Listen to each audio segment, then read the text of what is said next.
Mes soldats, bonjour à tous et bienvenue dans cette nouvelle vidéo. Comme vous le savez, j'adore me fixer des défis, des challenges, sortir de ma zone de confort. Et bah cette vidéo a été exactement ça, l'occasion de sortir un bon coup de ma zone de confort à coup de pied dans le cul et d'aller taquiner mon cardio de mouette pour voir si je pouvais améliorer ma capacité cardio, notamment en faisant un truc à la portée de tout le monde. C'est aussi l'intérêt de cette vidéo, c'est de pouvoir vous identifier à ma démarche, qui a été de courir tous les jours, absolument tous les jours, sans faute et sans exception, pendant un mois. Et je vais vous faire dans cette vidéo le bilan de cette expérience qui a été vraiment ouf. C'est parti.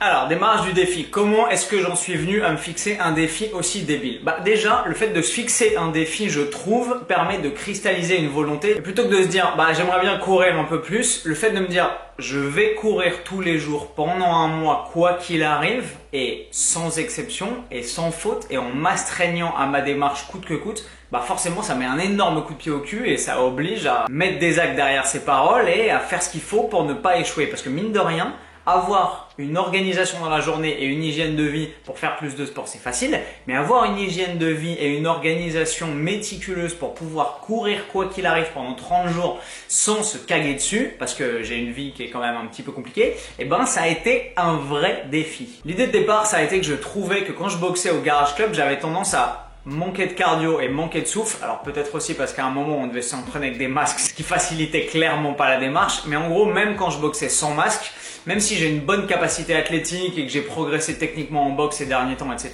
j'avais l'impression de toujours être à la ramasse au niveau du cardio à n'importe quelle séance. Est-ce que c'est à cause du protège-dents pendant les petites oppositions ou est-ce que c'est à cause du rythme que je me mets? C'est très probablement à cause du fait que je suis encore crispé sur mes coups, sur mes défenses et que je bouffe pas mal d'énergie et que j'essaye d'être un peu actif et explosif dans mes oppositions, donc forcément je mets plus de jus.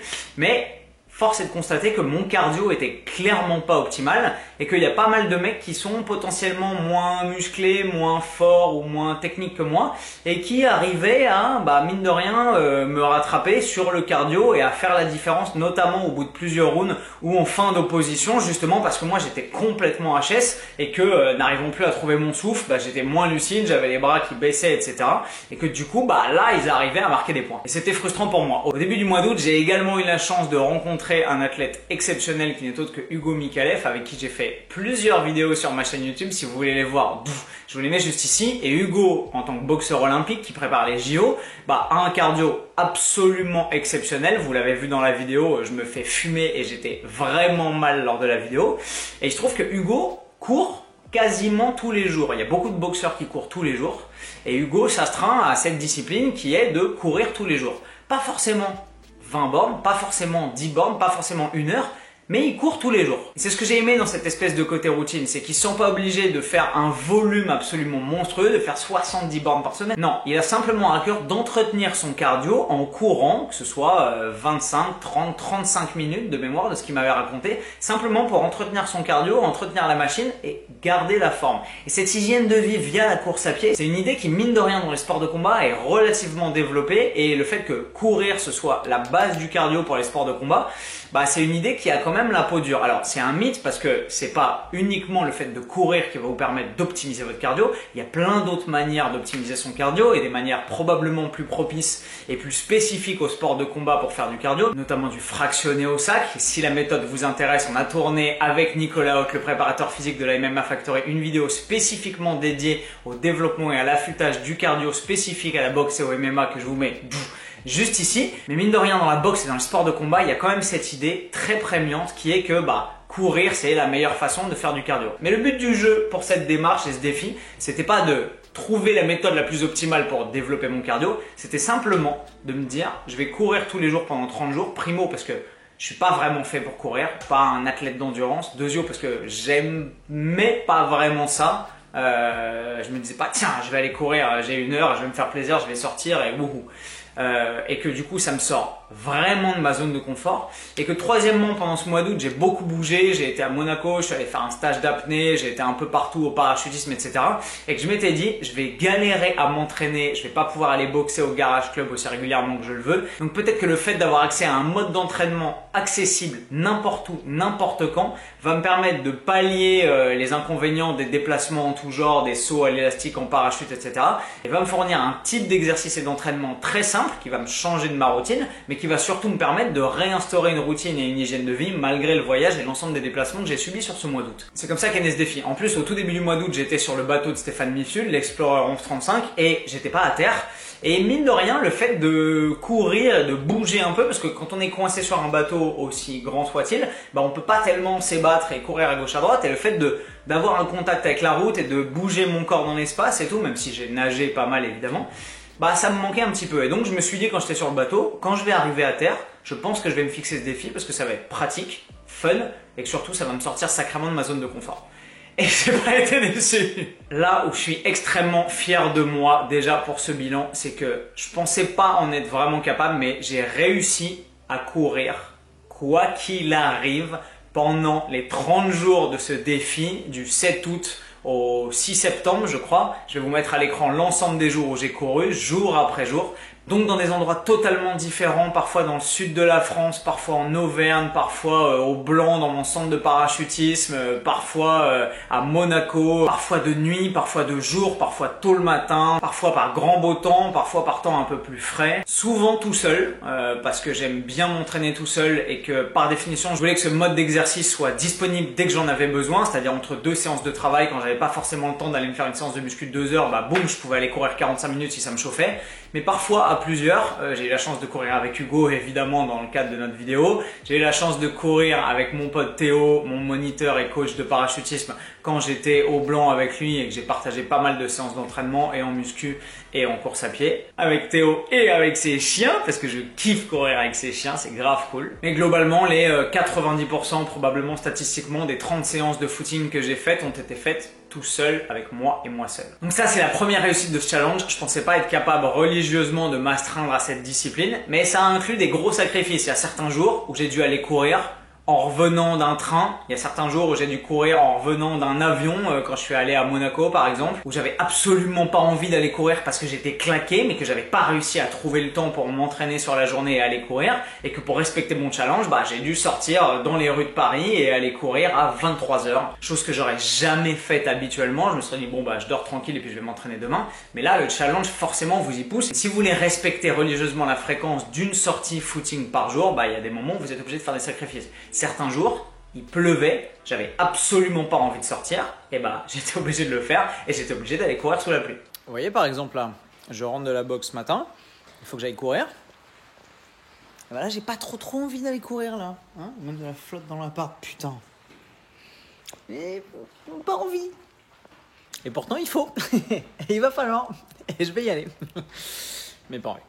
Certains jours, j'avais des repas de famille, j'avais des déjeuners, j'avais des obligations, j'avais des rendez-vous et c'était pas pratique. Rien que ça m'a sorti de ma zone de confort. Et le fait d'être obligé de m'astreindre à cette discipline, bah, ça me rappelait un peu la Thaïlande quand j'étais dans les camps de boxe et que bah, le matin à 6 h, il n'y avait pas le choix quoi. On se levait et on allait courir. Alors évidemment, pour me motiver dans ce challenge, bah, je me suis dit que j'allais me faire un petit plaisir pour encaisser l'ensemble des épreuves qui m'attendaient et je me suis payé, moi qui ne suis pas coureur, ma première vraie paire de running que je kiffe parce que d'habitude ne courant pas, les rares fois où je courais en basket plate avec des trucs pas du tout adaptés, et là je me suis dit vu les kilométrages que je vais me manger, autant investir dans un truc plutôt solide, et du coup tadam, j'ai acquis cette petite paire de Nike Zoom React, je ne sais pas, Fly, j'en sais rien, on s'en fout, Zoom Vomero 14 que j'ai dû acheter chez Shinzo je crois. Qui sont rouges, corail et blanches. Enfin, maintenant elles sont grises et rouges parce que je les ai traînées partout. Mais elles étaient blanches il y a un mois quand j'ai commencé à courir avec. Et je leur ai mis, mine de rien, des sacrées séances. Et c'est des chaussures absolument parfaites, enfin adaptées pour moi en tout cas. Elles sont légères, elles sont racées, le look est vraiment cool. Mais en plus, elles sont hyper efficaces. J'ai pas eu une seule ampoule en un mois. ce qui est le signe que les chaussures sont probablement adaptées et à ma foulée, etc. Et globalement, pas de douleur dans les pieds, je me suis pas cassé la gueule, j'ai eu aucun problème, elle se décolle pas, la semelle est encore quasi neuve, donc franchement, je suis super content de mon investissement. Et puis, je dois bien avouer qu'en tant que Jean-Michel marathonien d'élite, à chaque fois que je me fixe un nouveau défi, j'ai toujours envie de m'acheter une petite paire de gants quand je vais faire de la boxe, une petite paire de baskets quand je vais faire du marathon. On est tous biberonnés par les sirènes du marketing H24. Et j'ai pas tellement résisté à la tentation. Sur ce coup, je me suis dit, yalla! Alors, qu'est-ce que ce challenge sportivement et mentalement et personnellement m'a apporté? Déjà sportivement, pour la nature des sorties courtes, j'ai fait relativement simple. Je me suis pas fixé un minimum en me disant je vais faire forcément 10 km par jour parce que je pensais que c'était débile et qu'il fallait laisser à mon corps le temps de s'habituer et à la fréquence et à l'énorme volume de course à pied, de passer de jamais de footing à courir tous les jours 10 km. C'était une aberration et une vraie connerie et je me félicite de pas l'avoir faite parce que j'aurais été capable de me fixer ce genre de challenge. Mais là, je me suis juste dit, comme Hugo, comme mes potes qui boxent, etc., comme mes potes qui ont un bon cardio, tu vas simplement sortir, profiter de ce nouvel exercice, de cette occasion qui t'est offerte de découvrir quelque chose de nouveau, un nouveau mode d'entraînement, essayer de te pousser un peu éventuellement quand on a envie, mais varier. Ça peut être 20 minutes, ça peut être 45 minutes, ça peut être 1 heure, ça peut être à rythme relativement lent si tu as envie de récupérer, ça peut être à rythme relativement rapide sur des distances un peu plus courtes si tu as envie de te donner et de te rentrer dedans avec de la bonne musique motivante. Mais le seul but, c'est de sortir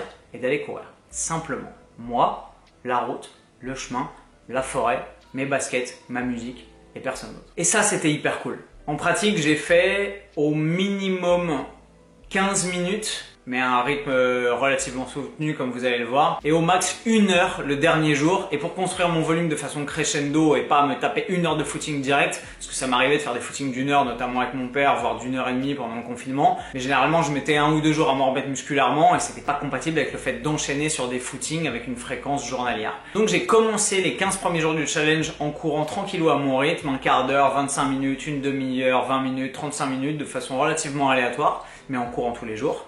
Et ensuite, au bout du 15e jour, quand j'ai commencé à me faire à l'idée que c'était ancré dans ma pratique et que j'avais pris cette habitude, là je me suis dit, je me fixe un minimum de 30 minutes tous les jours et un jour sur deux, j'augmentais de 5 minutes pour que sur les 15 jours, ça fasse en gros 30 minutes, 35, 30 minutes, 40, 30 minutes, 45, 30 minutes, 50, 30 minutes, 55, 30 minutes, 1 heure. Et le 1 heure était mon milestone, mon défi final que je pensais faire à un rythme relativement pépère et en fait vous allez le voir, j'ai écouté que mon ego et je me suis botté le cul pour faire une sortie vraiment relativement rapide pour un débutant en course à pied et me rentrer dedans comme on dit. En termes de bilan, pas de crampes, relativement peu de courbatures d'une sortie sur l'autre. J'avais rarement mal aux pattes. Il y a parfois certaines journées où j'avais un peu l'impression d'avoir les jambes lourdes, mais c'est parce que généralement j'avais fait des séances jambes genre la veille ou le matin par exemple. Pas de blessure majeure, pas de périostite, pas de fracture de fatigue. J'avais un petit peu peur en cours de défi d'être soumis à un volume trop important et de me péter un truc. C'est pas du tout arrivé, pas de douleur dans les tendons d'Achille, pas de truc relou grosso modo. Le défi s'est bien déroulé et j'ai pu me développer dans ma pratique et même progresser, vous allez le voir. Et ça, c'était vraiment agréable. Afin d'évaluer ma progression, parce que j'aurais pu dire ouais, je suis plus à l'aise et tout. Oui, c'est cool, mais j'ai fait un truc très utile. C'est que je suis parti courir, alors pas la première séance parce que j'avais pas le matos avec moi, j'étais pas à Paris pour la première séance, j'étais dans le sud, mais quand je suis rentré à Paris pour la 5e séance de ce défi, je crois, je suis sorti sur une sortie d'une demi-heure pour avoir un calibrage à peu près fiable avec ma ceinture cardio que j'ai déjà portée. Vous m'avez vu dans multiples vidéos avec, la vidéo où je saute en parachute avec qui est juste ici.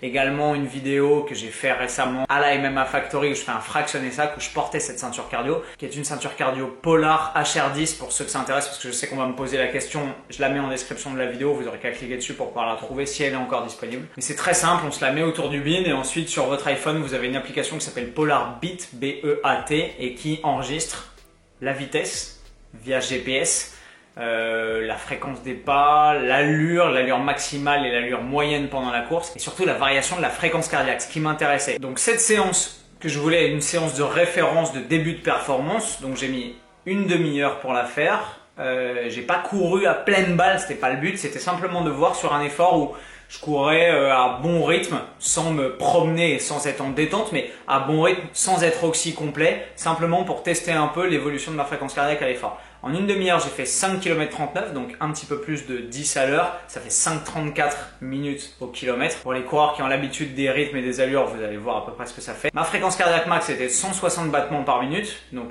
j'ai pas poussé dans le rouge outre mesure. Et la fréquence moyenne était de 151 battements par minute. Donc à une allure d'un peu plus de 10 km/h, probablement 10,8, 11. Je ferai le calcul et je vous le mettrai à l'écran si j'arrive à m'en souvenir au moment du montage. Donc ça, c'était dans les débuts du challenge. Et ensuite, j'ai continué à courir tous les jours et j'ai fait la même chose, mais cette fois-ci pas sur une sortie d'une demi-heure, mais sur une sortie d'une heure, sur la dernière sortie course à pied de mon challenge, qui était la semaine dernière donc. Et là, je suis parti avec la ceinture et je me suis dit, je vais tenir à peu près le même rythme que sur la sortie d'une demi-heure pour avoir à peu près le même calibrage. Et en fait, je me suis laissé emballer par mon ego, littéralement. Et le fait de me dire, je suis à la fin de mon challenge, j'ai tout donné, j'ai senti que j'avais vraiment progressé, que j'étais plus à l'aise, que ma foulée était plus naturelle, que j'étais plus efficace sur la route, que j'enchaînais mine de rien les petites montées, les méplats, les descentes et tout avec plus de facilité. Et surtout que je me suis dit que il fallait finir en beauté parce que j'ai souvent ça dans la tête quand je fais un effort. Et je me suis arraché la gueule et j'ai pas tout donné parce que je pense que j'aurais pu aller un peu plus vite. J'ai pas vomi, j'étais pas complètement à la ramasse en arrivant, mais mine de rien, je me suis bien poussé et dans les moments où c'était un peu dur et où j'avais envie de lâcher, je me suis quand même bien botté le cul avec toujours en arrière-pensée le chrono et la distance et ce que j'allais réussir à faire en une heure en distance max. Et mine de rien, j'ai bien craché mes poumons. Ce qui nous donne pour cette toute dernière séance de course à pied du challenge sur une durée d'1 heure et 47 secondes, parce que j'ai pas arrêté le truc à 1 heure pile, 12 km 01. Donc grosso modo 12 à l'heure, c'est une allure dont je suis vraiment fier parce que je ne pensais pas être capable de tenir du 12 à l'heure sur une heure en n'étant pas coureur, en n'étant pas entraîné en endurance. Franchement, je trouve que c'est un bon rythme. Si vous êtes coureur de demi-fond, de fond, de marathon, etc., dites-moi ce que vous en pensez. Mais Marie m'a dit que c'était un super rythme et elle m'a dit que j'avais vraiment pas à rougir de ma perf parce que pour un mec qui court jamais, c'est vraiment cool. Mais en gros, sur cet effort à 12 à l'heure pendant une heure, mon rythme cardiaque, ma fréquence cardiaque moyenne était de 161 battements par minute.